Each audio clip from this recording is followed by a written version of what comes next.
Story 1. Until I met my first boyfriend's parents, who are now my in-laws, I experienced their caring, supportive, and funny nature.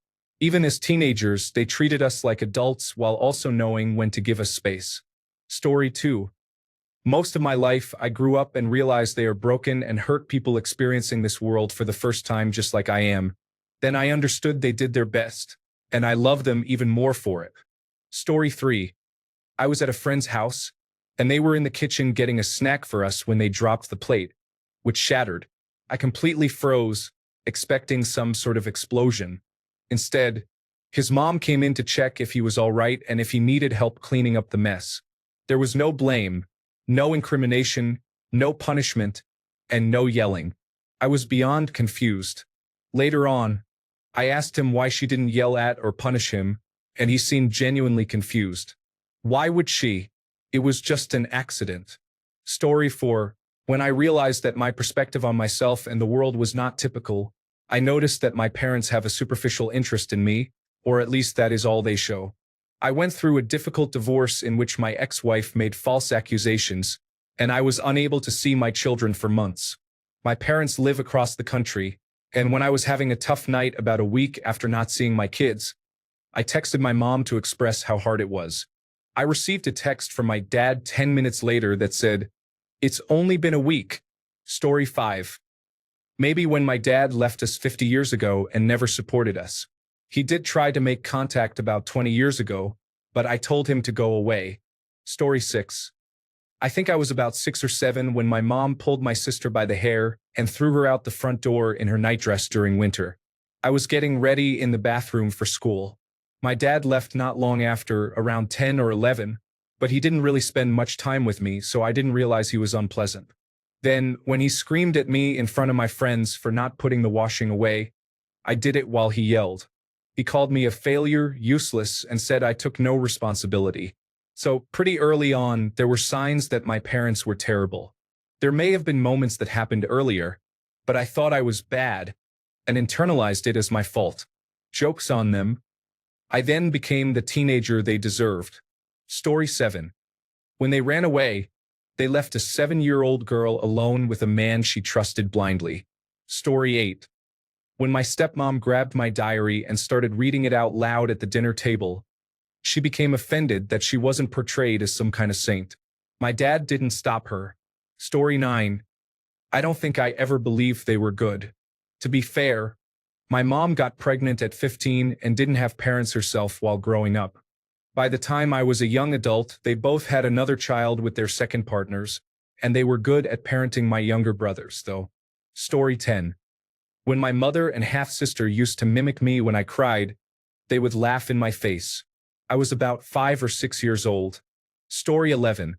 When I realized I was more afraid of my parents' reactions than of any actual consequences of my actions, I understood that fear should not be the foundation of a family. Story 12. I have amazing, loving, and caring parents. They are great people. However, a major flaw they have is that they get offended when I don't parent my children the exact same way they did. They were both raised in less than ideal family conditions and improved my life compared to theirs. I'm just doing the same thing. Story 13. I have always chosen not to judge my parents because no one is perfect. As a parent myself, I have made my share of mistakes. However, I truly realized how detrimental my mother was when she attempted to spread falsehoods about me to family and friends in a bid to take my child. She had no legal grounds for her actions, but she tried to isolate me and undermine my support system. Ultimately, she has failed miserably and is now permanently out of my life. Story 14. Not the first, but the first to make an impact. Sitting down to watch my son's first t-ball practice, I realized that I had taken him to more practices and attended more games than my parents combined. Story 15. When my therapist pointed out that I was raising myself and others when I was a child and teenager, rather than the other way around, I realized that although they handled all the physical work and paid for things, I was the one doing all the emotional labor and focusing on my future. Story 16. My dad abandoned my sister and me with our career-obsessed, highly strung, and neglectful mother when I was 12. I was largely raised by au pairs and nannies, I honestly didn't realize either of them were bad parents until I was about 20. Doesn't everyone's parents just collectively disappear? Story 17. I think I have always known. I never fully allowed myself to rely on them because of it. I never realized how lonely it was until I got older. It is a really cruel way to grow up. Story 18. When I was 10, I went to a friend's house for a playdate. When I arrived, she and her dad were playing catch in the backyard. I was amazed at how her dad was spending time with her. My dad barely looked at me when he was home, which wasn't often. I suddenly realized that good dads do more than provide a paycheck. Story 19. I had an idea about it when their favorite child, my older brother, was favored and catered to, and it was blatantly obvious. I am one of four, and we all knew it. I also had a pretty good idea when my dad, an officer for an insurance company, told me that my choices were to go to college or to work in fast food, saying, "What do you like? Fries with that?" He knew I was always a terrible student, yet he burdened me with tons of student loans anyway because I thought I didn't have a choice. Now I look back and know for a fact that my parents were narcissistic, and I'm not using the term casually. I can see from my mother's actions that she truly was a narcissist. As kids, my younger brother and I would watch my father tell my mother she could pick out any quartz or granite countertop that she desired. She would love the granite countertop for about a month before announcing to everyone that my father made her get it and that she didn't have a choice. My brother and I would look at each other completely baffled. She did this with so many things: furniture, houses, light fixtures, new hardwood flooring, you name it. One of her other big issues was constantly criticizing us for doing things wrong. One day she would tell us that we had to fill the dishwasher in a specific way. We would ask her to show us how she wanted it filled. But the next day she'd be screaming about how we didn't fill it the right way, and today she'd have found a completely different method. Again, this was the type of behavior she exhibited all the time. Story 20. I told my mom I was thinking about ending my life, and she became annoyed. This response made me lose interest in suicide. I wondered what the point was if no one cares. Story 21. When I first went into therapy in college, it was to understand why I was so unhappy and whether my feelings stemmed from seeing myself as a failure. The therapist asked where I got such ideas, and the conversation developed from there. Story 22. When I was sexually abused, they did not take any action. I do not hate them. Perhaps they did not know how to respond. Story 23. When I was young, my mother called for me to help her because she feared my father would hurt her. It was no place for a child. Story 24. When I saw how different the parents of my romantic partners were compared to mine, I realized that my parents were completely self-absorbed and lacked the common sense necessary to make sound life decisions. They were not good at being parents, which was a really hard realization, and I have never fully gotten over it. The real kicker? My dad used to criticize me for being lazy. I later found out that he never worked more than 30 hours a week for his entire adult life, which is why we were always so broke when I was a kid. Story 25. I never really thought about it because I realized my parents were human and imperfect and did their best. Not perfect, not horrible, just regular people trying to keep it all together, sometimes succeeding and sometimes faltering. I'm good with it. Story 26. I never engaged in sports because my dad tried to live vicariously through me. He signed me up for baseball and I couldn't play anything else. Story 27. When I was 7, my mother and grandfather publicly humiliated me over a trivial situation. They found out about it and I was honest, but they proceeded to tell every family member as if I had committed a crime. It didn't stop there. They continued this behavior until they passed away, sharing things I had done that I either hadn't done or that didn't need to be shared. Throughout my life, my mother would pretend I was the problem and would lie or humiliate me to shift the blame away from her poor parenting. There's more, but that stands out to me. Story 28. When I was 7, my dad told me I was allowed to get into as many fights as I liked as long as I won. If I lost, I would receive a beating at home as well. However, he didn't follow through. One day, when I acted like a jerk and came home with a knot on my head, he just laughed at me. Story 29. Not really sure, but one day something happened, and I realized she was the role model for how not to be. Story 30. I don't understand whether you mean bad in an everyday sense, abusive, or somewhat pathological. It was revealing to me that my parents often acted out of their anxiety instead of considering my best interests. They aimed to protect me or themselves from what might happen rather than weighing the pros and cons of allowing me to make my own mistakes and face the consequences, or potentially losing face as a good family. However, they weren't particularly bad, certainly not traumatizing.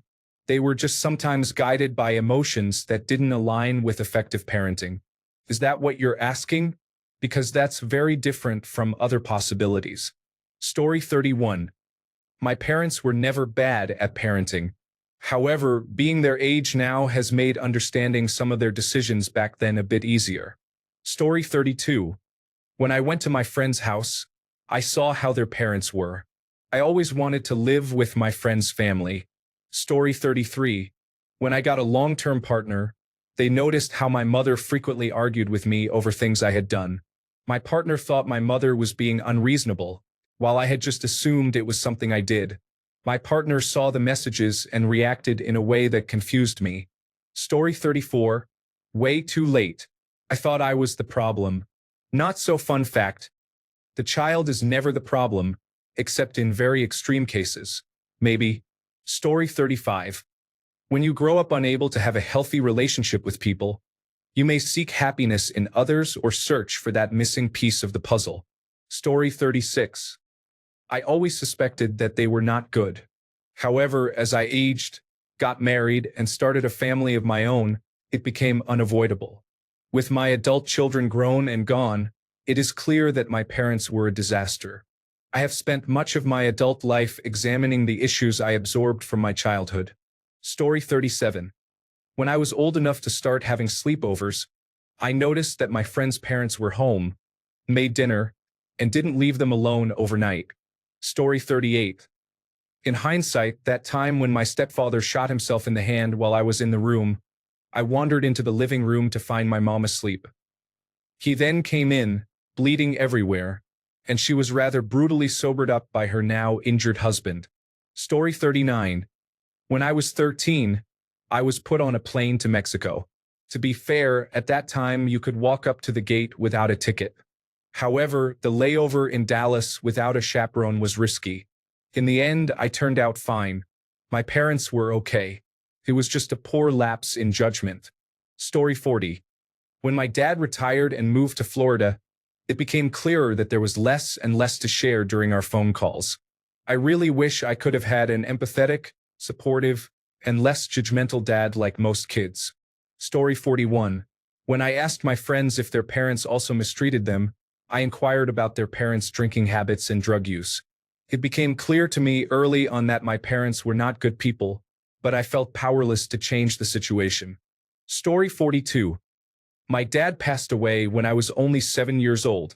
My mom coped with alcohol. I realized things were not okay when she reacted to my request for dinner with a backhand, slamming me against the wall and then just staring at me before walking away. Story 43. There were two things. 1. I was frequently asked for money the moment I received it, and gifts on my birthdays usually ended up being loaned to my parents. They would then charge living expenses until they no longer had to pay me back. This might not sound bad until you realize I was around 10 years old. Being a staunch Republican and conspiracy theorist at around 12 was not the best indicator of how I was raised. I genuinely felt like the world was 6 months away from total collapse until I was about 18. Story 44. They didn't say they would talk to my sisters whenever they cursed me out as they had promised. Story 45. As a young child, my parents were married but raised me in completely different ways. My mother was physically abusive, short-tempered, and seemed perpetually annoyed with me. My dad was phenomenal and patient in a way I still can't comprehend as an adult. When I was young, I wanted to spend every possible moment with my dad because he was my favorite person. I did everything I could to avoid being around my mother. I was terrified of her and realized something wasn't right, even at that age. Story 46. When I realized that my father threw more tantrums than my brother or me, I found it difficult. My mother would complain to me about my father, but I did not feel free to share the problems I had in my life. Story 47. When you try to understand them, It is difficult to forgive due to the traumas, their irresponsibility, and lack of support and guidance. Story 48. When they had physical fights with each other, my sister had to call the police. This was a warning sign. Story 49. I figured it out when I was about 5 years old and I watched my dad push my sister's head through drywall, which was tough when I was 11. Story 50. When I grew up, my wife asked me why it took me so long to have a child with someone. Most people my age already have mature children. My reply was short and clear. I did everything in my power to be better than my father. Took time and I succeeded. My child has a father. Story 51. God. I don't even remember. I realized my dad was neglectful at a very young age, around 7 or 8. While my mom was out running errands, my dad would sleep or focus only on himself. I was responsible for the 3-year-old and the baby, changing diapers and keeping them entertained. He did nothing to help. I was probably 12 or 13 when I realized my mom wasn't great either. She didn't defend me against my dad's unreasonable punishments. She didn't try to protect me from him. I started working at 14 to pay the mortgage and grocery bills, as well as to have money for things I wanted. He would even ransack my room and steal my money. I bought myself a PlayStation 2, and he took it to use as a DVD player. If I bought food and had leftovers, he just ate it. Nothing felt like it was actually mine. All our conversations were just yelling at each other. Story 52. They called me too sensitive for worrying about things that seemed minor to them, yet my mother would do the same, which made me develop a fear of sharing my feelings with my parents or anyone else. I can't even cry or express that I'm upset in front of them. My mother physically and emotionally neglected me, then expected me to be a caregiver for her. I still care for her, but thankfully our relationship is more balanced now. We both contribute to cleaning and managing household chores, and I actually have a life. My other parent never discussed feelings either, so I grew up unable to talk about certain emotions. Now, I feel somewhat emotionally numb and likely dissociated from my feelings, which makes me too scared to talk about anything. Story 53. In therapy as an adult, I have realized that much of the issues with my psyche stem from childhood and adolescent trauma. Some of this trauma originated from my parents, while most came from other sources. Honestly, it is still difficult to accept that their actions and the lessons I learned were harmful, and I continue to struggle to overcome these challenges. Story 54. Not my parents, but my grandparents. My grandmother drove across the country with my mother in a drawer from a dresser. Story 55. When they prioritized themselves and their happiness over me and my brother every single time, I began to understand what being mean, unkind, and selfish meant. This realization started around the age of 10 to 12. Don't get me wrong. The essentials were provided.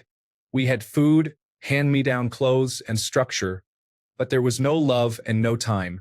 We were a wild group that roamed the woods until dark, and we were kicked out of the house after senior year with no understanding of money, no bank account, and no resources. Our parents just told us to get a haircut and find a job. I promised myself that I would not treat my child the same way, and I have not. Story 56. At 2.5 years old, my sister was born and she was always in a playpen. Mom made us go to her country club and put her in a playpen while she played tennis and swam. She shouldn't have kids. Story 57. When I met my best friend in high school, I noticed how her parents interacted with her and her siblings. Now that I am an adult, I continue to recognize how much of my innocence was taken away because of my parents. Honestly, I do not care to have much of a relationship with them. Story 58. I believe you truly understand this when you become a parent. The most important thing is to be a good person, and your children will emulate that. You cannot choose your parents, but you can choose the kind of person you want to be. Story 59. When a friend invited me over for a birthday party, I saw how healthy their relationship was as a family. That's when I knew mine was dysfunctional, and I wished I had been born into a different family. Story 60. When I was about 12, my dad refused to believe that I hadn't taken a $20 bill from the top of the fridge. He eventually found it, but there was no hint of apology or accountability from him. Story 61.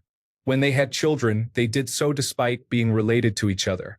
A few of their kids ended up in foster care because they saw no issue with inflicting heavy beatings and strangling their own children, among many other things. Story 62. Mom was a bipolar alcoholic battling herself every day to maintain normalcy. She only got sober once all the kids finished high school, with me being the last. I am proud of her for conquering her alcohol addiction, but a part of me is still bitter that she only became a real mom once all her kids graduated.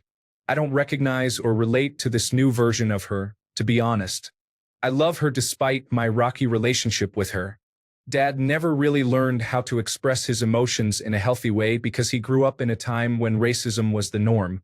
It was not acceptable for men to complain about anything, and he was a Vietnam War veteran who was clearly affected by it, even though he never showed any symptoms of post-traumatic stress disorder in front of the family. Story 63.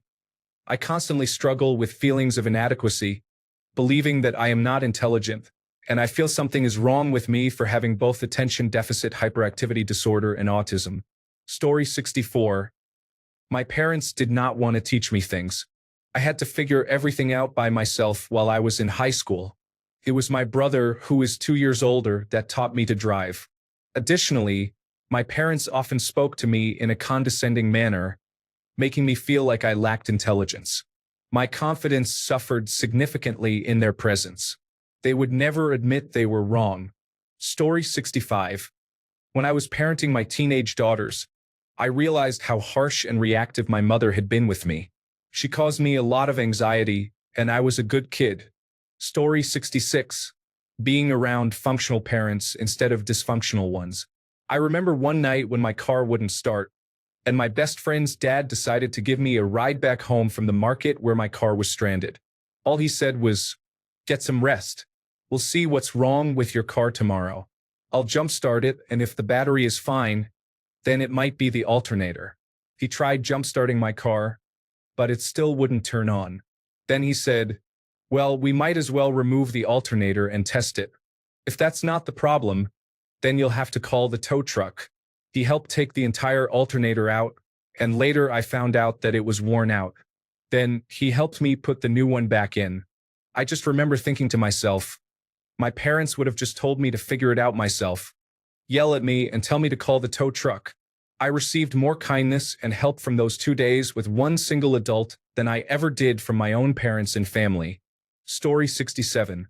When my daughter was born, I would often look at her and wonder how I could ever do to her the things my father had previously done to me.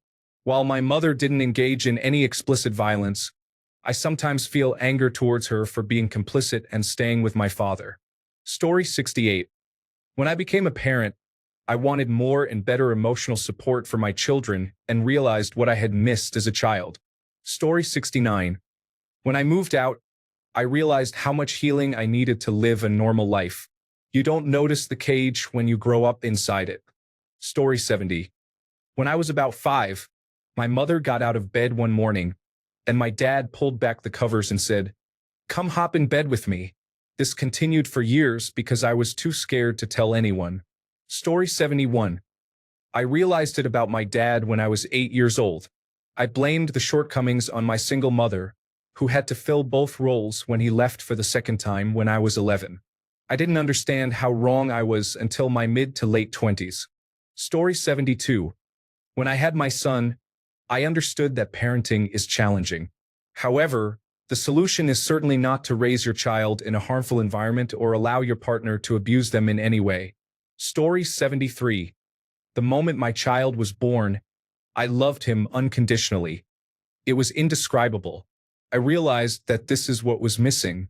Thanks a bunch for sticking around till the end of the video. Remember to subscribe, and until next time, stay awesome and goodbye.